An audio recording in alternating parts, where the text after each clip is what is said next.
हवा महल।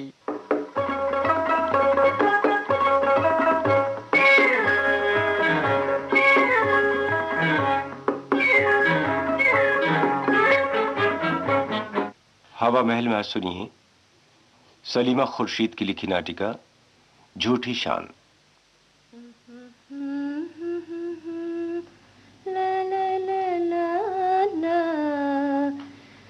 देखिए, आज ऑफिस से ठीक वक्त पर आ जाइए। क्यों? आखिर आज क्या खास बात है जो इस तरह ठीक वक्त पर आने की ताकीद की जा रही है? अरे कमाल है, आप भूल गए। हालांकि भूलने जैसी बात तो नहीं है। आज हमें इंस्टॉलमेंट्स पर टीवी खरीद कर लाना है। याद आया? ओह हाँ, याद आया। लेकिन एक बार फिर अच्छी तरह सोच लो रजिया, पहले ही फर्नीचर और मशीन की किस्तें शुरू हैं और अब तुम कह रही हो कि टीवी ले आओ। हाँ, मैंने अच्छी तरह सोच लिया है। टीवी हमें जरूर लाना है। कॉलोनी में तकरीबन सभी के पास टीवी आ गए हैं। एक हमारे ही बच्चों को देखने के लिए इधर उधर जाना पड़ता है। वो तो ठीक है रजिया, लेकिन तुमने ये भी सोचा है कि एक फर्द की तनख्वाह में हम तमाम चीजों के इंस्टॉलमेंट्स किस तरह दे पाएंगे? फिर टीवी से बिजली का बिल भी तो बढ़ेगा, उसका क्या होगा? महीने भर का खर्च, उस पर यह जानलेवा महंगाई जो रॉकेट की तरह रोज बरोज ऊपर ही ऊपर आ रही है। मैं कुछ नहीं जानती, घर में आज ही टीवी जरूर आना चाहिए। अगर इस तरह सोचते रहे तो उम्र भर सिर्फ सोचते ही रह जाएंगे। वो तो ठीक है, मगर मैं चाहता हूँ कि पहले पिछले इंस्टॉलमेंट्स खत्म हो जाएं, फिर हम कुछ और खरीदने की सोचें। नहीं, मुझे आज ही टीवी चाहिए। सबके घर हर चीज है, एक हमारे घर ऐसा है कि जो आस पड़ोस में किसी की भी बराबरी नहीं कर सकता। तुम गलत सोचती हो रजिया, हमको किसी की बराबरी करके क्या लेना है? हमें तो अपने ढंग से अपने बजट को देखकर जिंदगी गुजारनी चाहिए। मैंने कहा ना, मुझे टीवी चाहिए, बजट मैं संभाल लूंगी। ठीक है, तुम्हें तो हर किसी की बराबरी करने का मर्ज हो गया है। देखिए, अब मैं आपकी एक न सुनूंगी, बस शाम को वक्त पर घर आइएगा। अच्छा भाई, जैसे तुम्हारी मर्जी।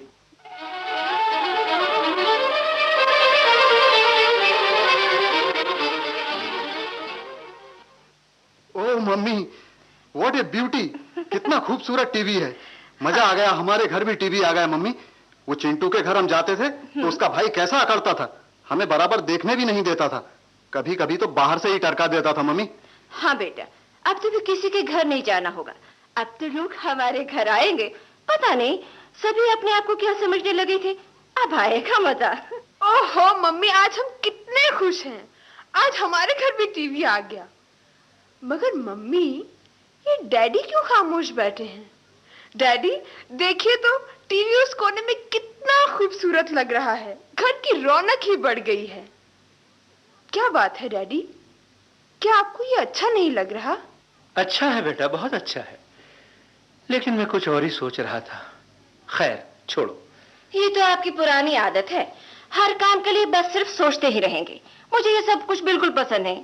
अरे साहब, जब इंस्टॉलमेंट्स की सहूलियतें हमें हासिल हैं, तो क्यों ना उनसे फायदा उठाया जाए। यूं सोचते सोचते तो उम्र निकल ही जा रही है। तुम ठीक कहती हो कि सोचते सोचते उम्र निकली जा रही है, लेकिन भाग्यवान ये भी तो सोचा होता कि आज की सोच कल की परेशानी से बेहतर है। ये जो तुम 3 महीनों में 3 चीजें ले आई हो, इन सबके इंस्टॉलमेंट्स की अदायगी और उस पर बिजली का बिल, तमाम खर्च क्या रंग लाएगा? देखिए जी, अब रंग में भंग न डालिए। मैं जो कर रही हूँ ठीक कर रही हूँ। हाँ। अरे मम्मी, अब अपना मूड खराब मत करो। हाँ मम्मी, छाया गीत का टाइम हो रहा है, टीवी शुरू करो ना। हाँ, जरूर, अभी करती हूँ।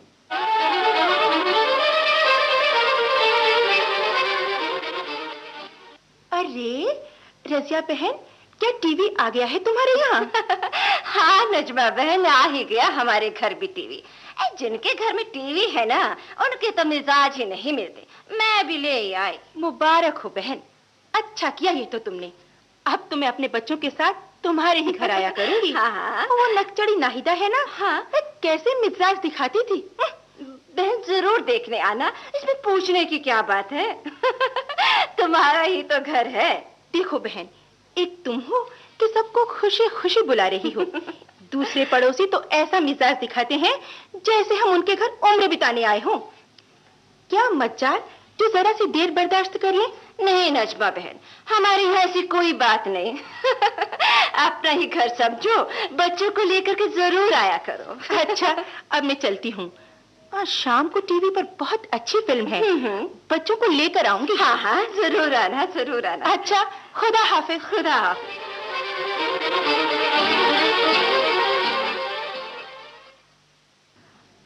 हा, मजा आ गया। ये होता है अपनापन। हाँ। टीवी देखते वक्त लगा जैसे अपने ही घर में बैठे हों। अच्छा, अब चलूंगी। चाय नाश्ते का बहुत बहुत शुक्रिया। हाँ, कल शाम सुना है कोई नाटक है, बच्चों के साथ आऊंगी देखने। हाँ हाँ, जरूर जरूर। तो बच्चे थे या भूल, आखिर इन आधा दर्जन बच्चों को लेकर आने के लिए नजमा से तुमने कहा था। देख रही हो घर की हालत। आखिर क्या हुआ? अरे ये पूछो क्या नहीं हुआ। उधर देखो, उधर वो देखो, उसके छोटे बच्चे ने फर्श पर गंदगी कर दी और उधर किसी बच्चे ने केले खाकर छिलके पलंग पर डाल दिए हैं और गंदे हाथों को टेबल कवर से साफ कर लिया है। फर्श की हालत तो देखी मम्मी, गंदे पैरों ने फर्श पर क्या नक्शो निगार बनाए हैं। हाय हाय, मेरी स्कूल की किताब की क्या दुर्गंध बनाई है। लगता है नजमा आंटी के मुन्ने ने इसका वर्क वर्क अलग कर दिया है। अब टीचर मुझे मारेगी। मम्मी मम्मी, कितने बहुत से बच्चे और औरतें बगैर बुलाए घर में घुस आए थे, आपने उन्हें मना भी नहीं किया। ये तो बेटा अब रोज की सरदर्दी है, आगे आगे देखिए होता है क्या। अरे आप तो राही का पहाड़ बनाए जा रहे हैं। कमरा मैं ठीक कर लूंगी। आखिर पहले हमारे बच्चे भी तो दूसरों के घर जाया करते थे। लेकिन हम किसी के घर इस तरह गंदा थोड़ी करते थे मम्मी। और ना ही उनकी चीजों को तोड़ा फोड़ा करते थे। अच्छा अच्छा बाबा, आप चुप ही रहो।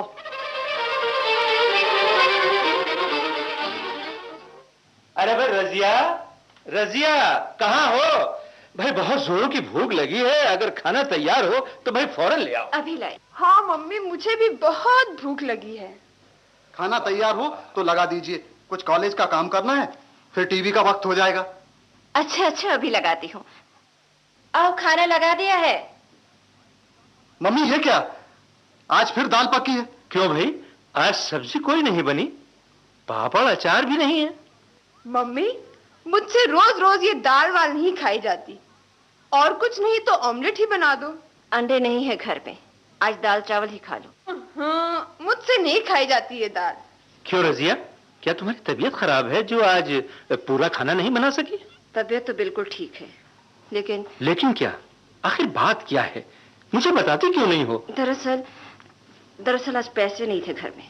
पैसे नहीं थे? हाँ, ये दाल चावल भी उधार लाई हूँ। पर रजिया, इतनी जल्दी रुपए खत्म कैसे हो गए? अभी तो महीने का शुरू ही है। अभी से ये हाल है तो बाकी दिन किस तरह गुजरेंगे? पता नहीं कैसे गुजरेंगे। पूरी तनख्वाह खर्च हो गई। बिजली का बिल भी इस माह 90 रुपए आया है। इंस्टॉलमेंट्स की अदायगी के बाद बाकी रुपए से घर खर्च। ओफो, मैं इसी बात से डर के उस दिन तुम्हें टीवी लाने को रोक रहा था, मगर तुम्हें तो झूठी शान दिखाने का शौक चलाया था। अब सुख की रोटी के भी लाने पड़ जाएंगे। अब गुस्सा दिखाने का क्या फायदा? खाना खा लीजिए, बाद में ठंडे दिल से उपाय सोचेगी। बहुत खूब, तुम अपनी मनमानी करो और उपाय मैं सोचूं। लाइए मम्मी, अब जो कुछ भी है दीजिए।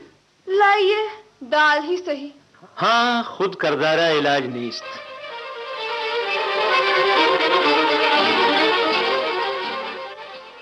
अरे यार आसिफ, ऑफिस का टाइम कब का खत्म हो गया, तमाम लोग चले गए। क्या आज घर जाने का इरादा नहीं है जो यूं बैठे हो? घर तो जाना ही है महेंद्र डियर। फिर आखिर इस तरह धुनी रमा के बैठे हो? चलो ना।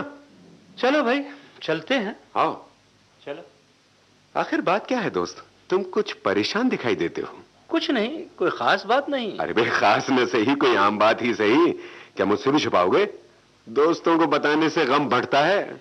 इसमें तो कोई शक नहीं, पर महेंद्र, ये परेशानी कुछ ऐसी है कि जिसका कोई हल नहीं। अब पहेलियां तो बुझा मत, साफ साफ बात कर। भाई, तुम्हारी भाभी रजिया ने जानबूझकर परेशानी मोल ली है, जिसे हम सब भुगत रहे। यार, इतनी बातें बनाने के बजाय मतलब की बात करना। आखिर मामला क्या है? हाँ, अगर जरूरी हुआ तो मैं भाभी को समझाऊंगा। अगर मेरी मदद से कुछ हो सके तो मैं। मदद तो तुम हमेशा ही करते हो, मगर अब तो पानी सर से ऊंचा हो चुका है। दरअसल रजिया की हठधर्मी ने ही ये दिन दिखाया। देख, अब मैं तुझे मार बैठूंगा अगर सीधी तरह से तुमने बात न की तो, समझे? बेकार तुम भी परेशान हो गए, छोड़ो यार। देखो यार, आज तो मुझे काम है। कल रात तुम्हारे घर आऊंगा और भाभी से ही पूछूंगा कि ये चक्कर क्या है। हाँ, कल टीवी पर एक बढ़िया नाटक भी आ रहा है, तेरे ही घर देखूंगा।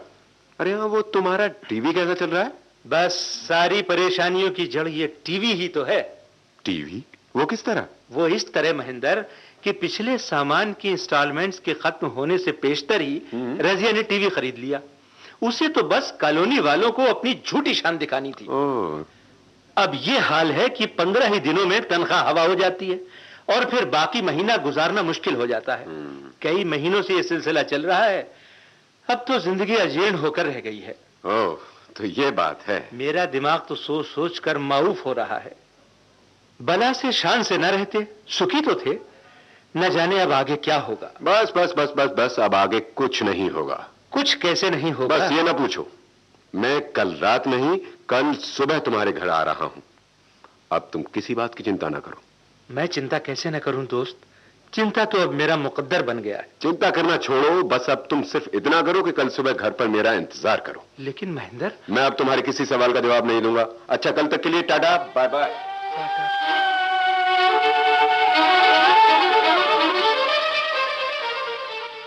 नमस्ते भाभी। अरे महेंद्र भाई, नमस्ते। आइए आइए आइए। आसिफ है घर में? हाँ हाँ, बैठिए, मैं अभी भेजती हूँ। तो तुम आ गए महेंद्र? क्यों ना आता? पता नहीं इस चक्कर से कैसे छुटकारा मिलेगा। मैं तो रात भर सो भी नहीं सका। अमा छोड़ो भी, तुम्हें तो फिक्र करने की बीमारी सी हो गई है। अच्छा, मुझे भाभी से बातें करने दो। भाभी, अरे भाभी, जरा इधर तो आइए ना। आई महेंद्र भाई, कहिए। कमाल है भाभी, अरे आपका देवर आया है, अभी तक आपने चाय को भी नहीं पूछा। सच पूछो भाभी, तो मैं यहाँ आपके हाथों की चाय के लालच में ही आता हूँ। क्या आज चाय नहीं मिलेगी? वो चाय, वो महेंद्र भाई, आप बैठिए तो वो। हाँ, क्या आप लोगों ने चाय पी ली है? ओह, शायद खाना पका रही होंगी आप। कोई बात नहीं, कोई बात नहीं। चलिए किचन में मैं चाय बनाने में आपकी मदद करता हूँ। चाय तो मैं जरूर पीऊंगा भाभी। चाय तो तुम तब पियोगे जब घर में चाय, शक्कर, दूध होगा। हाँ? पिछले 3 दिन से गुड़ की चाय बन रही है हमारे घर, आज वो भी खत्म। तुम चाय की बात कर रहे हो, यहाँ तो फाकों की नौबत है। घर का राशन खत्म हो चुका है, दुकानदार ने उधार बंद कर दिया है, क्योंकि पिछले 2 महीनों से उसे पैसे नहीं मिले। भाभी, ये क्या है भाभी? ये सच कह रहे हैं महेंद्र भाई, अब आपसे क्या छुपाना। आजकल हम लोगों का यही हाल है। और इस हाल को पहुंचाने की जिम्मेदार तुम, सिर्फ तुम हो। मुझे क्या मालूम था कि नौबत यहाँ तक पहुंचेगी। मैंने छोटी शान में जिंदगी का सुख चैन भी खो दिया। बहुत जल्द एहसास हुआ तुम्हें। आसिफ, प्लीज चुप रहो। इन्हें कहने दो महेंद्र भाई, इन्होंने लाख समझाया, लेकिन मैंने दूसरों की जिद पे अपने घर को तबाह कर दिया। इनकी एक न सुनी। आज मेरे बच्चे भी मेरे वजह से बर्बाद हो रहे। अगर उनकी फीस 1-2 दिन में न गई तो स्कूल कॉलेज से नाम कट जाएगा। चलिए भाभी, आपको इन बातों का एहसास तो हुआ। मुझे यकीन है ये आपकी पहली और आखिरी गलती होगी। अच्छा, ये कुछ रुपए ले लीजिए और घर में खाने पीने का बंदोबस्त कर लीजिए। महेंद्र भाई। और आसिफ, तुम तमाम इंस्टॉलमेंट्स के कागजात लेकर मेरे साथ चलो। आज तमाम रकम अदा कर दी जाएगी। मगर महेंद्र, तुम इतना रुपया कहां से लाओगे? तुम भी तो उतनी तनख्वाह पाते हो जितनी कि मैं। हाँ आसिफ, पाता तो उतनी ही हूं, मगर तुम्हारी भाभी दीपा को दिखावा बिल्कुल पसंद नहीं है। फिर उसमें एक खूबी यह भी है कि वो हर महीने कुछ न कुछ बचत जरूर कर लेती है। ये वही रुपया है जो इस वक्त तुम लोगों के काम आ रहा है। ओह महेंद्र, मेरे दोस्त, इस वक्त तुमने हमें तबाह होने से बचा लिया। देखो रजिया, इसे कहते हैं दोस्त, और एक वो हमारे रिश्तेदार हैं, असलम चचा, गफूर मामू। नाम ना लीजिए उनका, मतलब ही है सबके सब। वक्त पर कोई काम नहीं आया।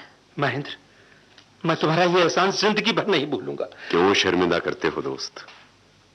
वो दिन भूल गए जब मैं अस्पताल में पड़ा जिंदगी की आखिरी सांसें ले रहा था? तब तुम ही ने खून देकर मेरी जान बचाई थी। क्या मैं वो वक्त भूल सकता हूं? आसिफ डियर, रिश्ते खून के नहीं दिलों के होते हैं।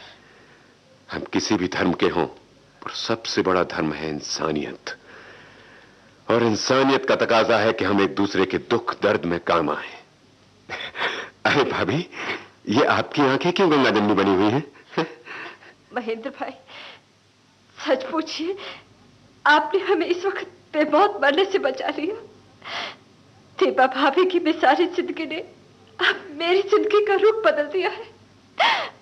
अब मैं भी उन्हीं के नक्शे कदम पर चलूंगी, बचत करूंगी और आपका सब कर्जा अदा करूंगी। रजिया, शुक्र है तुम पहली ठोकर में ही संभल गई।